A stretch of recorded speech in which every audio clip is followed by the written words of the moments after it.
자, 로마서는 누가 쓴 서신서인지 혹시 아십니까?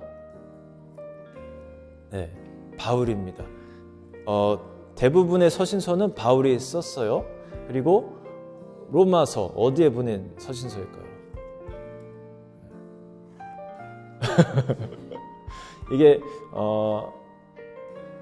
로마인들에게라고 원 제목은 그렇게 붙어 있어요. 로마인들에게. 그런데 이제 롬이라고도 표현하고 영어로는 우리는 로마서라고 하는데 로마에 있는 그 기독교인들에게 보낸 서신서입니다.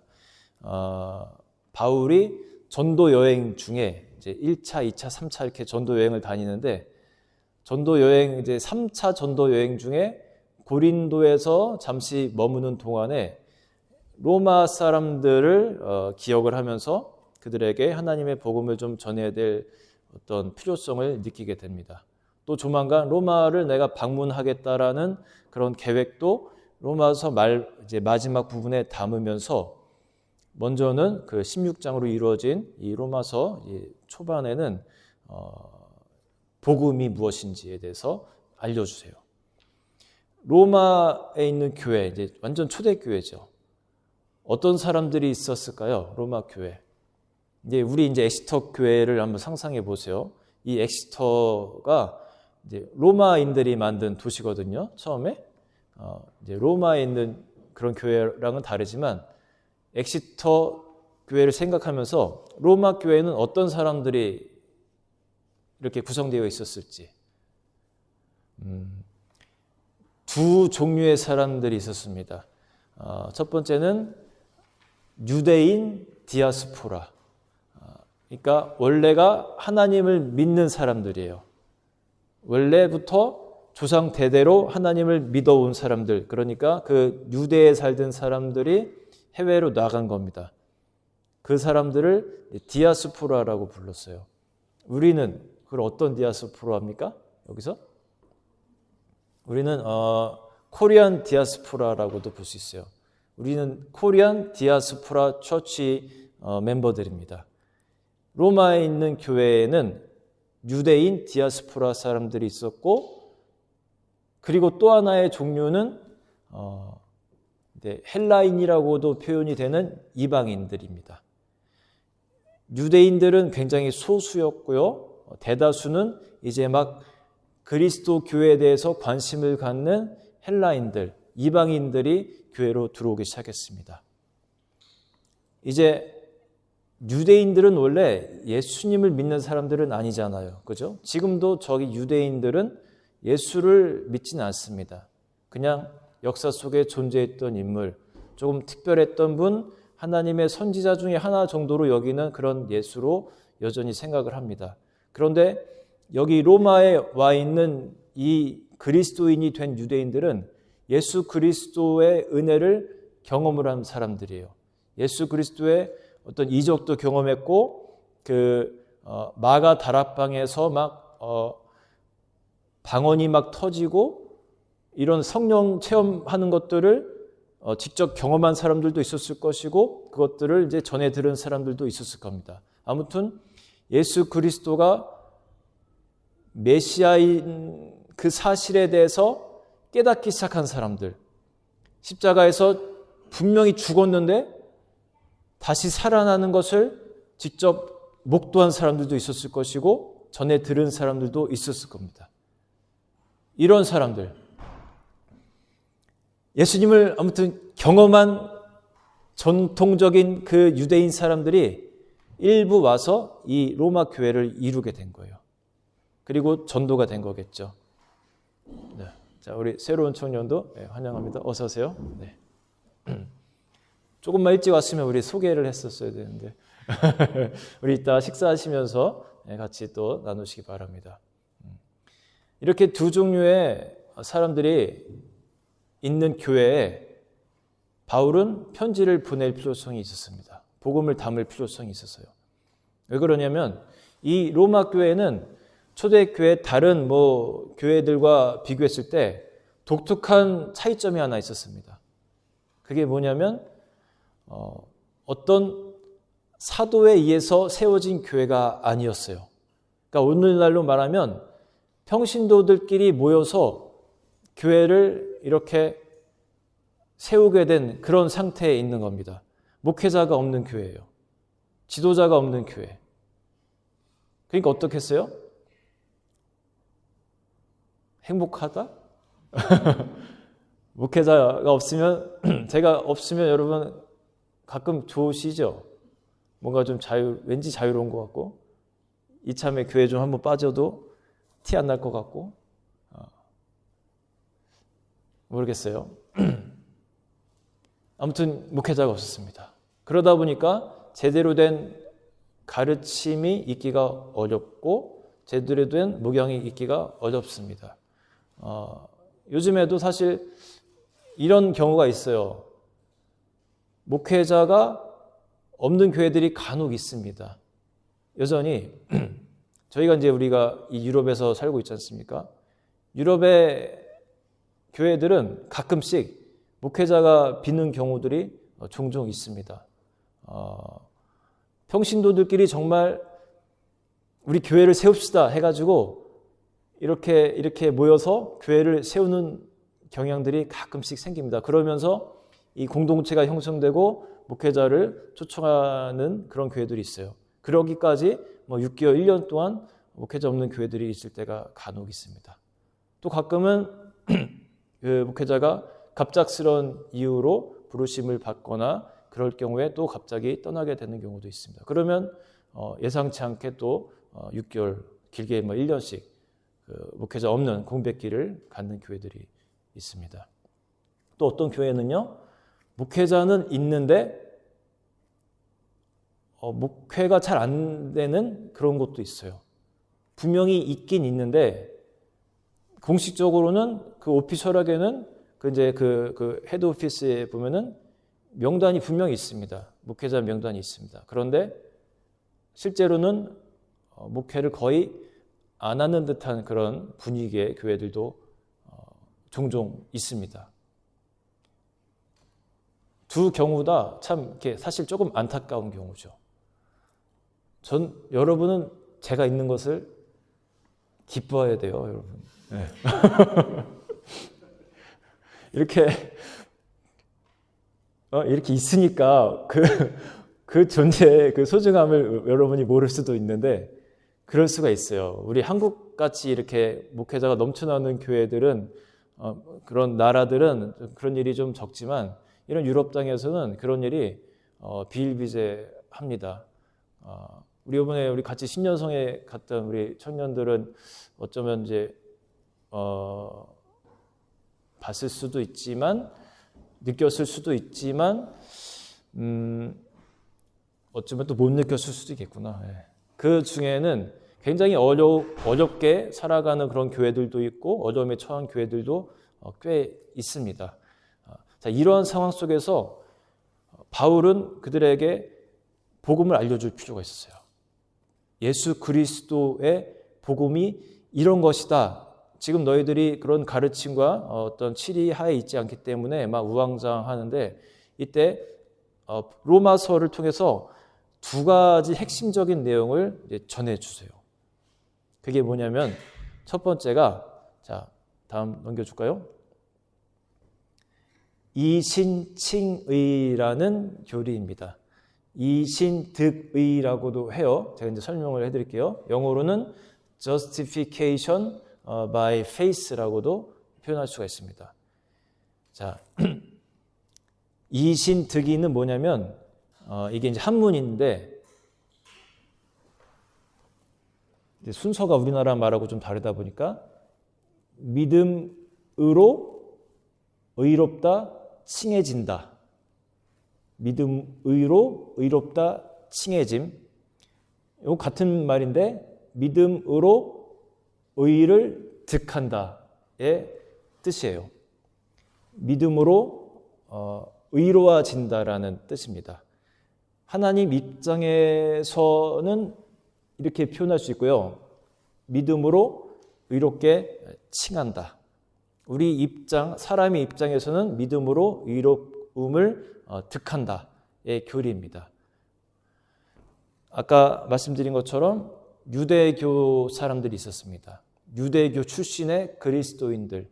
이들 생각에는 여전히 남아있어요. 여전히 그 뿌리 깊은 율법에 대한 그 율법을 지켜야지 내가 하나님 나라에 갈 수 있다, 구원받는다라는 어떤 이런 사상이 남아있어요. 약간 예수 그리스도의 십자가의 의미가 무엇인지 정확히 배우지 못했기 때문에 여전히 율법을 내가 지켜야지 하나님께 구원받을 수 있다라는 생각이 있었습니다.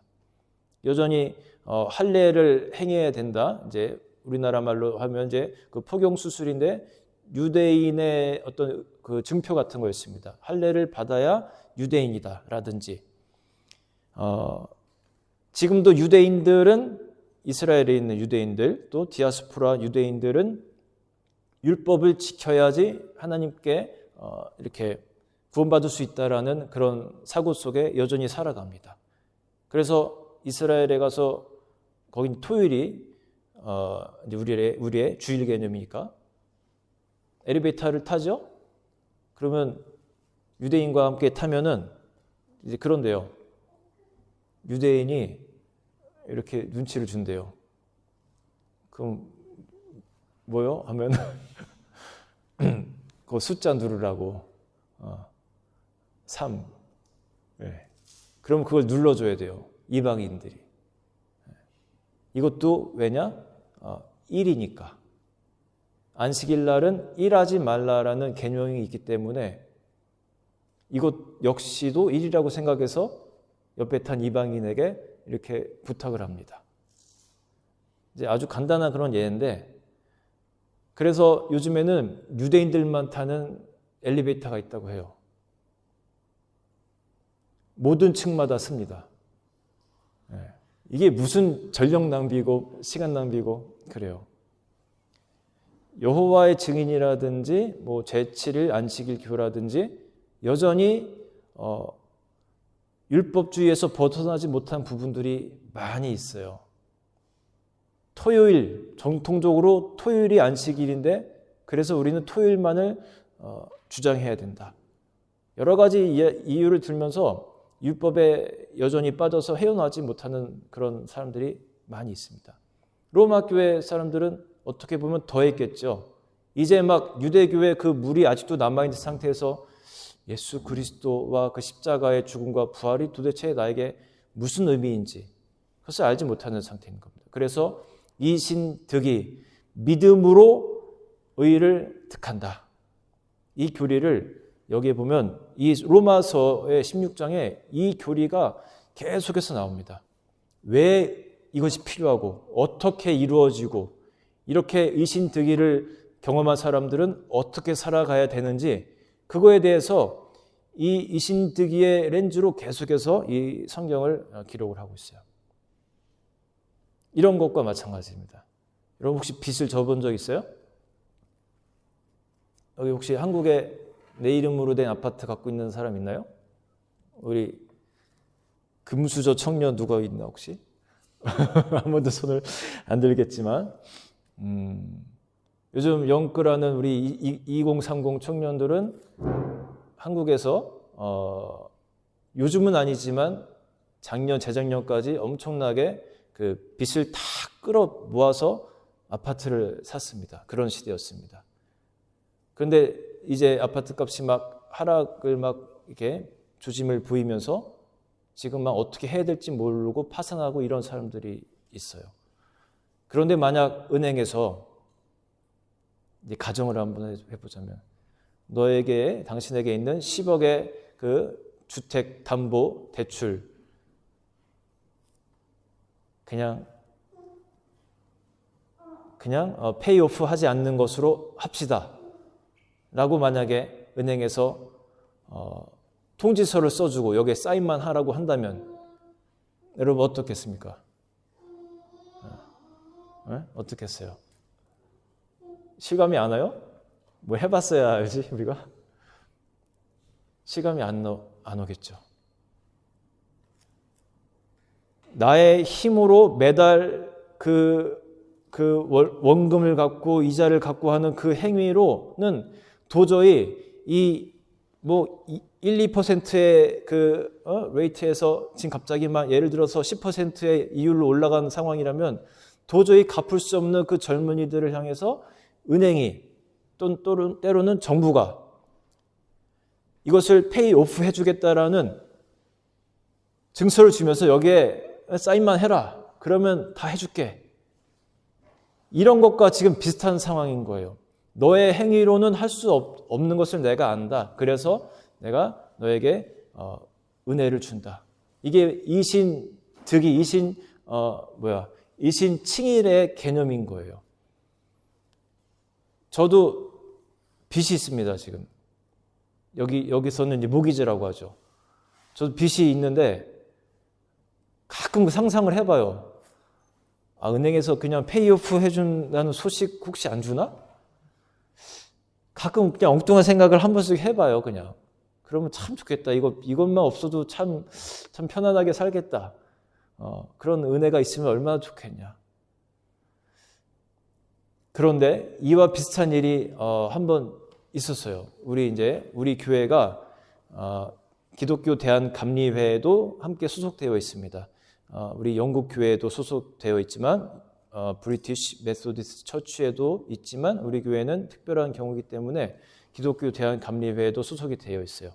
그러다 보니까 거기서 우리에게 주는 혜택도 있지만 동시에 우리가 그 본부에 어떤 해야 하는 의무들이 있습니다. 이제 여러 가지 3-4개의 그 부담금들이 있어요. 부담금 명목으로 지방 부담금, 뭐 이렇게 연회 부담금, 본부 부담금 또 다양한 것들이 있습니다. 그런데 어떤 교회들은요, 정말로 물리적으로 이런 부담금을 내기 어려운 교회들이 있어요. 우리 유럽 지방에 있는 교회들도 그런 교회들이 있었습니다. 5년, 10년 동안 이것들을 계속해서 내지 못하는 상황 속에 있는 그런 교회들이 있었어요. 우리 생각에 그거 몇백 유로 그 정도 못 내겠냐 하는데 실제로 그렇게 어려운 교회들이 있습니다. 계속해서 쌓여가는 겁니다. 그런데 재작년인가 언젠가 그 본부에서 발표를 했습니다. 지금까지 내지 못한 부담금들을 면제해 주겠습니다. 대신 앞으로 잘 내주시기 바랍니다. 이 소식을 딱 제가 듣는데 억울하네. 우리 그동안 진짜 열심히 없는 거 다 해서 그렇게 다 내왔는데 한 1년에 다 하면은 이게 몇백 유로 돼요. 이거 우리 교회 성도들의 헌금과 우리들의 노력으로 다 해왔는데 이거를 다 면제해 줘버리면은 억울하네. 그 생각이 들었어요. 순간 문득. 그런데 이게 가만히 보니까 성경에도 나와 있는 예수님의 방법이기도 합니다. 그 보면은 일터에 나간 사람, 아침 9시에 나간 사람, 5시에 들어가자마자 퇴근한 사람 이런 예화가 나와요. 그런데 주인이 똑같은 임금을 주는 장면을 보게 됩니다. 먼저 온 사람은 화가 납니다. 이런 법이 어찌 있습니까? 나는 아침부터 와가지고 일했는데 어떻게 오자마자 퇴근한 사람하고 똑같은 임금을 줍니까? 그러자 주인이 나는 공평하게 주는데 네가 왜 상관이냐? 그러면서 우리의 생각으로는 이해되지 않는 그런 임금을 주는 예수님을 발견할 수 있어요. 제가 그 본부에서 그렇게 하는 행동을 보면서 처음에 아니 이런 불공평한 일이 있나 이런 생각을 순간 했다가 또다시 마음을 고쳐먹었습니다. 그래, 하나님의 방법이 있겠지. 하나님의 뜻이 있겠지. 저 연약한 교회들을 향한 하나님의 어떤 뜻이 있겠지. 이런 것이 하나님의 방법인 거예요. 우리를 구원하시는. 우리가 이미 사실 많은 사람들이 알고 있어요. 믿음으로 구원받는다. 그런데 그것의 의미와 얼마나 큰 선물인지를 모르고 사는 거예요. 저도 상상을 해봅니다. 제가 만약에 구약의 율법대로 살아가는 방법을 통해서 하나님께 구원받는다고 생각을 한다면 저는 어림도 없는 사람입니다. 그 율법대로 살아간다는 어떤 그런 법 속에서 그 시스템 속에서 내가 하나님께 구원받을 것을 생각하면 정말 어림도 없습니다. 제가 우리 자녀에게 세수해라 소리를 얼마나 많이 하는지 아세요? 세수해라. 우리 집사람은 이 얘기하면 싫어했을 텐데 아들 흉보지 말라고. 근데 야, 그 나이가 되도록 내 세수해라 소리를 아직도 해야 되는 이 상황을 보면서 막 우라통이 터지는 거예요. 그 기름진 얼굴로 자면은 그 여드름이 그게 사라지겠냐면서 세수해라. 막 이따 한다고 막 하다가 결국 안 할 때가 많습니다. 우라통이 터지고 답답하고 이해가 안 되고. 그런데 그 모습을 보면서 또 저의 모습도 보는 거예요. 하나님의 그 시각으로 볼 때, 야, 내가 율법으로 만약에 구원받는다면 진짜 이건 말도 안 되겠다. 나는 가능성이 없는 존재구나. 이런 상상을 하게 됩니다. 이신특이. 그리고 또 하나의 그 교리를 보면요. 이번에는 성화의 삶에 대해서 알려주는 거예요. 로마서에서.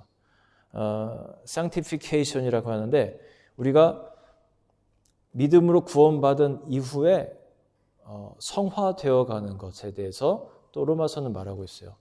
구원에서 끝나는 것이 아니라 이제 구원받은 성도는 예수님을 닮아가는 성품으로 이렇게 자라나는 것에 대해서 이야기합니다. 왜냐하면 아까 유대인 디아스포라 교인들이 소수 있다고 그랬고 또 누가 있다고 했어요?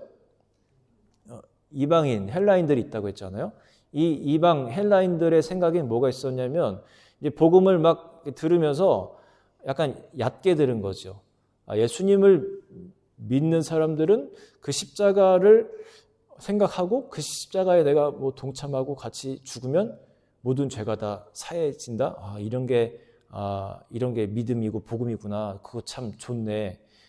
헬라의 어떤 그 문화들 되게 그 한국말로 설명 갑자기 단어가 생각 안 나는데 뭐죠? 막 이렇게 막 너저분하게 살아가는 거 이런 거 있잖아요. 하여튼 그런 거.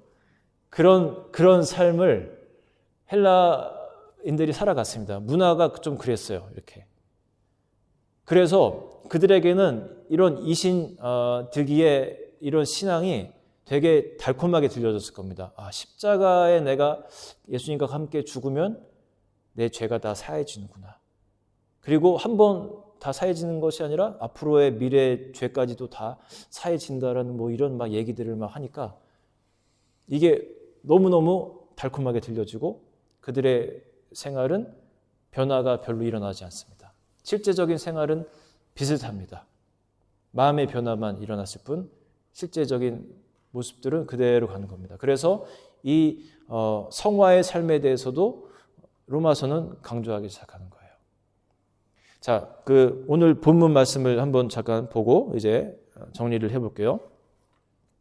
16절에 내가 복음을 부끄러워하지 아니하노니 이 복음은 모든 믿는 자에게 구원을 주시는 하나님의 능력이 됨이라. 먼저는 유대인에게요 그리고 헬라인에게로다. 저는 이 말씀이 이 바울이 이제 기록한 글인데 가끔은 저에게 채찍질을 하는 그런 말씀으로 느껴지기도 합니다. 그는 복음을 부끄러워하지 않는다고 했어요. 그 당시에 헬라 문화 속에서는 엄청나게 발달된 그런 철학이 있는 그런 시대였는데 그 시대 속에서 십자가의 그 도를 말한다는 것은 어떤 면에서는 부끄러운 것이었거든요. 저 유대 조그마한 땅에서 벌어진 그 십자가의 시스템, 그 십자가의 구원의 방법에 대해서 전한다는 것이 조금 부끄럽고 창피한 것이었기도 했습니다. 그러나 바울은 내가 복음을 부끄러워하지 않는다고 했습니다. 나는 복음을 부끄러워하지 않습니다. 여러분이 만난 그 복음은 부끄러운 복음이 아닙니다. 이것은 하나님의 능력, 여러분에게 구원을 주시는 하나님의 능력이 되는 놀라운 복음입니다. 부끄러워할 것이 아닙니다. 그렇게 강조하면서 글을 쓰는 겁니다. 저는 우리가 오늘 이 시대를 살면서 이 메시지를 좀 우리가 들었으면 좋겠어요. 저는요, 죄송한 말씀인데 가끔 부끄러울 때가 있어요. 제가 누군가를 만나서 목사라고 말할 때 저도 모르게 때로는 저 사람의 반응이 어떨지를 걱정하게 되고 부끄러움이 있습니다. 왜 그런지 아세요? 저 사람 속에 기독교인, 교회에 대해서 갖고 있는 그 이미지를 제가 알고 있기 때문에 저 스스로 부끄러워진 상태가 근래 들어서 많이 되었습니다. 세상 사람들은요, 우리들의 모습을 안 보는 것 같은데 유심히 봅니다. 그리고 저들이 서로 사랑하는지, 저들이 서로 아끼고 존중해 주는지, 저들이 이기적이지 않게 살아가는지, 정말 공동체 의식을 갖고 세상을 바라보고 살아가는지 보지 않는 것 같은데 보고 있어요. 그런데 그렇게 살지 못하는 우리들의 모습을 우리는 압니다. 얼마나 창피한지 몰라요. 먼저는 유대인에게요, 그리고 헬라인에게라고 하는데, 복음이 먼저 유대인에게 전해진다고 하는데, 또 어떤 말씀을 보면요, 로마서에 이런 말씀이 있는데, 먼저 믿은 사람, 제가 읽어드리겠습니다. 악을 행하는 각 사람의 영에는 환난과 공고가 있으리니 먼저는 유대인에게요, 그리고 헬라인에게며. 복음이 먼저 유대인에게 전해지지만 그와 동시에 환난과 공고 역시 먼저는 유대인에게요, 두 번째가 헬라인에게라고 합니다. 먼저 복음을 접한 우리들에게 책임을 물으신다는 거예요. 저는 이 부분을 먼저 믿은 우리들로도 보지만 또 한편으로는 목회자들의 세계도 살펴보았습니다. 먼저 된 사람들, 리더인 사람들의 모습이 하나님 보시기에 또 성도들 볼 때 바르지 못할 때 얼마나 부끄러운지 모릅니다. 저는 정말 근래 들어서 너무너무 부끄러운 모습들이 너무나 많아서 우리 속에, 목회자 속에도 그렇고 또 교회에도 그렇고 이런 모습들이 너무나 많아서 참 제 눈물 흘릴 때가 많았어요. 제가 신년성에서 눈물을 많이 흘렸다고 했는데 그런 모습 때문에 눈물이 났어요. 우리들의 이런 모습 때문에. 기독교인이라고 불러서 모여있는 우리들의 모습이 기독교인 같지 않을 때, 목사의 모습이 목사 같지 않을 때 그 모습을 보면서 그냥 눈물이 막 터져 나왔습니다. 누군가가 어떤 목사님이 저를 안아주시는데 그 참 좋은 분이거든요. 그런데 그분의 품 안에 안겨 있는데 꺼이꺼이 하면서 눈물이 막 쏟아져 나가는 거예요. 막. 그러니까 제가 너무 우니까 이제 그만 안으시더라고요. 계속 울까 봐. 저를 생각해서 민망할까 봐. 여러 사람 막 이렇게 모여서 이제 막 파산하는 분위기 속에서. 왜 울었나 그냥 숙소에 가서 생각해 봤는데 그럴 것 같았어요. 우리들의 모습, 거기엔 저 역시도 포함되어 있겠죠. 기독교인답지 못한 우리들의 모습 보면서 그냥 눈물이 너무 많이 났습니다. 주기도문을 할 때 우리가 마지막에 그래요. 나라와 권세와 영광이 아버지께 영원히 있사옵나이다. 이게 마지막 부분이에요. 그런데 정말 그 고백들을 우리가 살아갑니까? 나라와 권세와 영광이 아버지께 영원히 있사옵나이다 라고 고백을 하는데 모든 것의 영광은 나에게 있다. 우리가 이런 모습으로 살아가지 않습니까? 또 십계명, 상계명에는 여호와의 이름을 망령되게 부르지 말라라고 합니다. 그런데 오늘날 우리가 얼마나 많은 그리스도인들이 여호와의 이름을 망령되게 부르면서 그 이름을 사용하면서 내가 크리스찬이라는, 그리스도인이라는 이름을 갖고 살아가면서 얼마나 망령되게 그렇게 행동하면서 살아가는지 모릅니다. 너무너무 부끄러운 시대예요. 우리가 좀 달라졌으면 좋겠어요. 이 엑스터에 있는 우리 엑스터 교인들은 복음을 부끄러워하지 않을 수 있을 정도로 그렇게 우리가 살아갔으면 좋겠어요. 하나님 앞에 부끄럽지 않은, 나는 그리스도인입니다. 나는 교인입니다. 나는 목사입니다. 나는 성도입니다. 라고 어디서든지 말할 수 있는 부끄럽지 않는 그런 교인으로 살아갔으면 좋겠어요. 우리 모습이 이기적이지 않으면 좋겠어요. 나만 살면 되지, 내 가족만 먹고 살면 되지, 나만 귀찮지 않으면 되지, 저 사람도 힘들어하는 것 나는 뭐 관계없어, 나만 살면 돼, 내 미래만 중요해. 이런 생각 속에서 우리가 벗어나면 좋겠어요. 누군가 할 때 같이 돕고, 누군가 애쓸 때 같이 그 애씀의 마음을 알고 함께 동참하려고 하는 그런 마음들 우리 안에 있으면 좋겠어요. 이 두 번째 메시지가 그거와 같습니다. 자, 17절에 복음에는 하나님의 의가 나타나서 믿음으로 믿음에 이르게 하나니 기록된 바 오직 의인은 믿음으로 말미암아 살리라. 복음에는 하나님의 의가 나타난다고 합니다. 하나님의 의는 하나님 당신의 어떤 그 존재의 의를 말하는 게 아니라 하나님과 나와의 관계를 통해서 저가 내 안에 들어오게 될 저에게 임할 그 의를 말하는 겁니다. 그러니까 우리에게 주실 의를 말하는 겁니다. 믿음으로 믿음에 이르게 하나니, 저는 이 구절이 너무너무 중요하고 우리 기독교인들에게 핵심적인 말씀이라고 생각하는데, 앞에서의 믿음은요, 성화가 아니라 이신득이의 믿음을 말합니다. 구원받는 믿음을 말해요. 변화되는 믿음을 말해요. 우리 신분이 변화되는 믿음.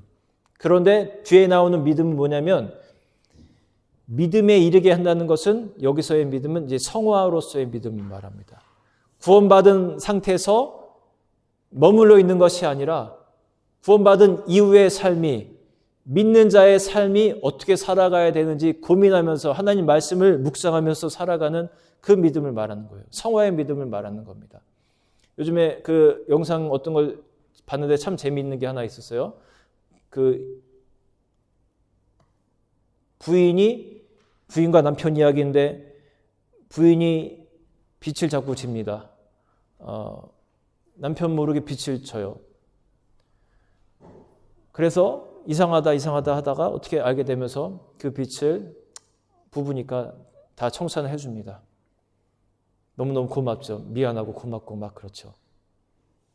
그런데 또 그 버릇이 나와서 부인이 또 남편 몰래 빚을 지기 시작합니다. 카드빚을 막 져요.